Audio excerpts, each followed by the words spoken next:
बेटा कहानियां जो रियल होती हैं वो मोटिवेशन देती हैं, ठीक है। और ये टीचर की अपनी कहानी नहीं होगी, ये आप समझो उन्हीं बच्चों की कहानियां हैं जो आज मेडिकल कॉलेज में है। तो माइक चेक करना पड़ता है बेटा, बंद हो जाता है कई बार हमारा माइक, है ना। तो ऐसा चेक करते रहते हैं हम लोग, कहीं आवाज आना ही बंद हो जाए लेक्चर में, ठीक है ना। अभी तो समय ऐसा आ गया है कि तुम्हारी इंटरनल आवाजें आ रही होंगी, पता नहीं क्या होगा इस साल में।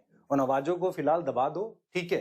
क्या होगा ये आपके कंट्रोल में नहीं है, ठीक है। एक बहुत मतलब मैं क्या बताऊं आपको, एक स्टोरी है इस तरीके की जो हम लोग डिस्कस करते हैं, बच्चों को बताते हैं, और थोड़ा सा मतलब ऐसा लगता है, एक शॉर्ट सी स्टोरी है।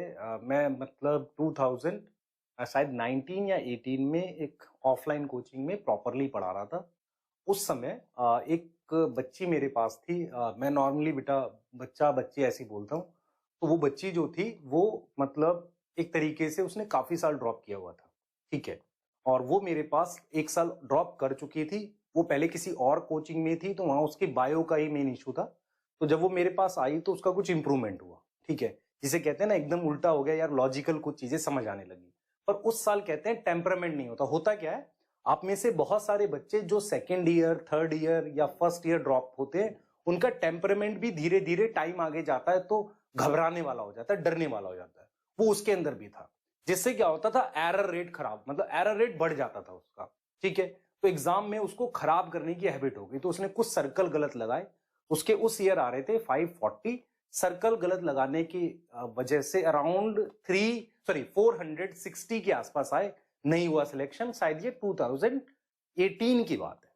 2019 में उसने मतलब 3 ईयर उसका ऑलरेडी हो चुका था ड्रॉप। तो उस बच्ची ने मैंने पूछा क्या करना है, उसने कहा सर मैंने फिर से करना है। मैं कहा कर। तो हुआ ये कि स्टार्टिंग जब की उसने एक्सेसिव पढ़ाई स्टार्ट की, मतलब कुछ भी पढ़ रहे। मैंने उसको समझाया कि दोबारा से फिर से सारा पढ़ना ही पड़ता है। ऐसा नहीं होता कि मैं थोड़ा पढ़ू, ये मेरा स्ट्रांग है ये छोड़ दूं। तो सबसे पहली गलती बच्चे क्या करते हैं, वो छोड़ देते हैं जो उनका स्ट्रांग है, फिर खराब होता है वो साल। दूसरी गलती वो क्या करते हैं, सिलेक्टिव पढ़ने लगते हैं, वो फिर खराब होता है। आपको फिर से सारा पढ़ना ही पड़ता है, क्वेश्चन फिर से बनाने पड़ते हैं। टेस्ट इंक्रीज कर सकते हैं वो एक अलग चीज है। जैसे बहुत सारे बच्चे जिनके 500 के ऊपर है, वो अभी भी सोचते हैं कि मेरे बार बहुत आ गए, मुझे तो पढ़ने की जरूरत नहीं है। लेकिन आपके जो 500 प्लस नंबर है, ये अगर 2018 के पेपर के हिसाब से देखोगे तो 450 के हिसाब के नंबर हैं, वही रैंक आ रखी है। तो उन पे ज्यादा खुश होने की जरूरत नहीं है, आपको जरूरत है मेहनत करने की, नहीं तो ये साल भी खराब हो जाता है। अब क्या हुआ, जब मैंने उस बच्चे से बात की तो मैंने देखा कि उसकी जो मैं इंप्रूवमेंट देख रहा था, सबसे पहला चीज क्या हुआ, उसको उस साल फिजिक्स से बहुत डर था। उसने उस साल बहुत मेहनत करके वो डर खत्म किया। क्योंकि होता क्या, आधों को तो अटेम्प्ट करने में ही हालत खराब हो जाती है, तो वो डर खत्म किया। इसीलिए हम बार बार कहते हैं ना पेपर देना चाहिए, एग्जाम देना चाहिए। वो उसने डर खत्म किया, ठीक है, डर खत्म किया। वो एग्जाम देती रही।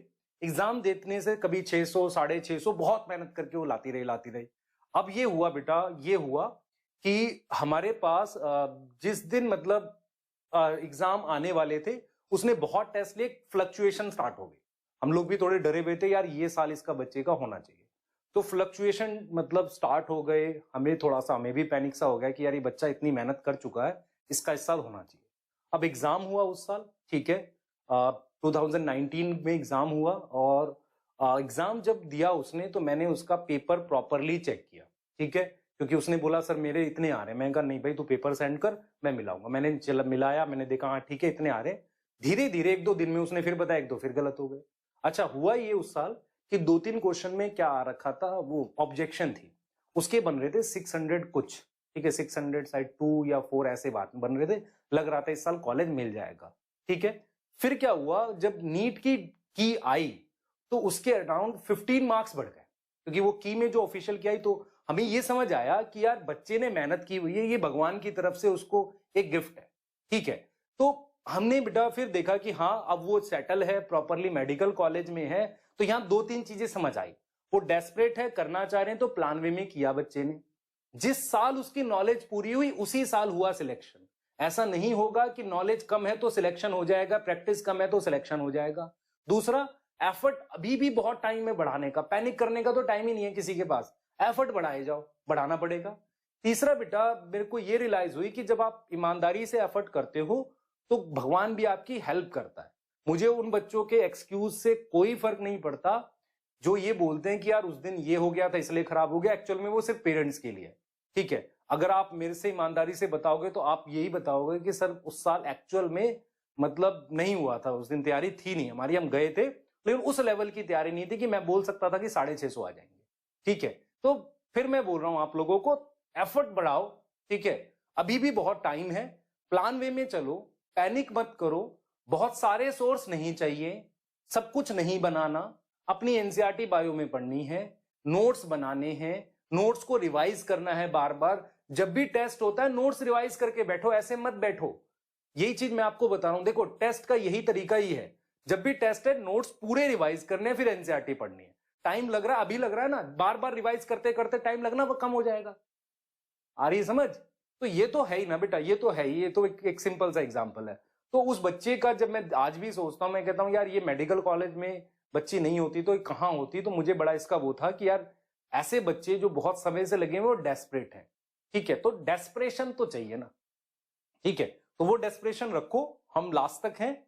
और मैंने हमेशा इस चीज को बोला है आपको बेटा कि आपको अभी बहुत सारा ऐसा मिलने वाला है जो आपको कहीं से अवेलेबल ही नहीं है। ठीक है, इसके लिए मैं फिर बोल रहा हूं आपको, रैंडम क्वेश्चंस करके फायदा नहीं होगा, तैयारी के साथ जाओ जहां भी जाना है। और मैं अभी भी बोलता हूं इस बात को, आप मेरे पढ़ाए हुए बच्चे हो, किसी के टेस्ट में जब बैठोगे आपको एक्चुअल में रियलाइज होगा कि सर मुझे औरों से ज्यादा आता है। ठीक है, चाहे आप किसी भी प्लेटफॉर्म पे बैठे हो, ये मैं जानता हूं इस चीज को। और मैं ये चाह रहा हूं बेटा, मैं ये मतलब ऐसा नहीं कि अपने लिए बोल रहा हूं, मैं ये कह रहा हूं कि आपने भी साथ में उतनी मेहनत की हुई है, अब इसको कंटिन्यूअस रखो और आगे लेके चलते हैं। ठीक है, आगे लेके चलते हैं, पढ़ते भी हैं चैप्टर को। ठीक है, देखो बेटा, कहानियां जो रियल होती हैं वो मोटिवेशन देती हैं। ठीक है, और ये टीचर की अपनी कहानी नहीं होगी, ये आप समझो उन्हीं बच्चों की कहानियां हैं जो आज मेडिकल कॉलेज में हैं। ठीक है, और ऐसा नहीं है बेटा, मतलब सारे उतनी इजीली नहीं पहुंचते, और जो इजीली पहुंच जाएगा फिर वो वैल्यू नहीं करेगा। तो मेहनत करके जाओगे तो ही शायद कुछ ऐसा लगे आपको कि यार अचीवमेंट है ना। और लाइफ हमेशा डिफिकल्टी होती जाती है। ठीक है, मतलब लाइफ आगे बढ़ोगे मुश्किल ही है, आसान थोड़ी है। तो यही बेस्ट टाइम चल रहा है, जो आप में से वेट कर रहे हैं ना, जब बेस्ट टाइम आएगा, लास्ट में हमारा ग्राफ पीक करेगा, शायद ये पीक हो। क्लियर? तो पीक कराना पड़ेगा, ऐसे नहीं पीक करेगा ना। ठीक है, चलो तब तक प्रॉपरली सब कुछ पढ़ेंगे, कोई पैनिक नहीं करेगा, टोटल पढ़ेगा, पढ़ोगे नहीं तो कुछ नहीं होना। ठीक है, नए नए प्लान बनाओगे तो कुछ नहीं होना। Stick to the basic plan. क्या प्लान है? सिंपल, पढ़ाई करना है, और कोई प्लान नहीं है।